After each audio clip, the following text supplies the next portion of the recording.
America হামলা করলো ইরাকে। ইরাকের প্রেসিডেন্ট ছিল সাদ্দাম, 2003 সাল সম্ভবত, 3 বা 4 সাল। অনর্থক একটা অজুহাত দিয়া ইরাকে হামলা করলো। কেন?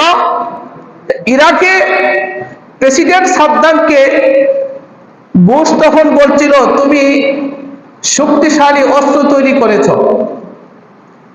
ইরাকে শক্তিশালী কি তৈরি করছে?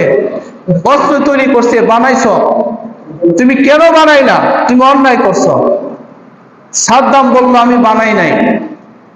না, তুমি বানাইছো, জোর কইরা তুমি বানাইছো। আমি বানাই নাই। যদি বানায় থাকে আন্তর্জাতিক আদালতে আমার নামে মামলা করো। মামলা চলবে না, তোর উপর হামলা করবো। কি করবো? হামলা করবো। যে কথা সেই কাজ।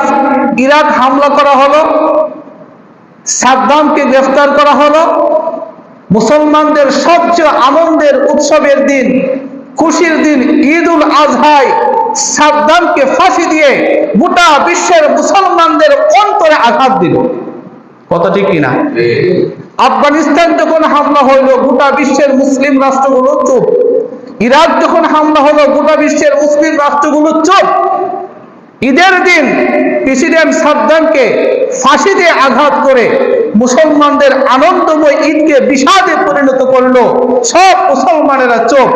আস্তে আস্তে সব মুসলমানদেরকে, গোটা বিশ্বের মুসলিম শাসকগুলোকে আমেরিকা তাদের পুতুল রাষ্ট্র হিসেবে ব্যবহার করতে শুরু করলো। মুসলিম রাষ্ট্র প্রধানগুলো আমেরিকার পুতুলে পরিণত হলো।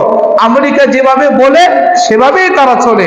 যার কারণে এক রাষ্ট্রের, মুসলিম রাষ্ট্রের পাশে আরেক মুসলিম রাষ্ট্র আঘাতপ্রাপ্ত হলে তারা কিচ্ছু বলছে না। তারা চেয়ে চেয়ে দেখছে।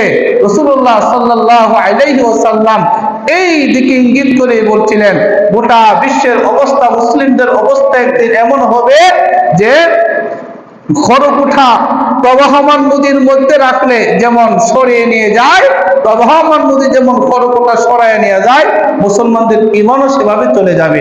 কারণ কি? কারণ দুইটা, দুনিয়ার লোভ আর মরণের ভয়। দুনিয়ার লোভ আর মরণের ভয়, এগুলো আছে না নাই মুসলমানদের মধ্যে?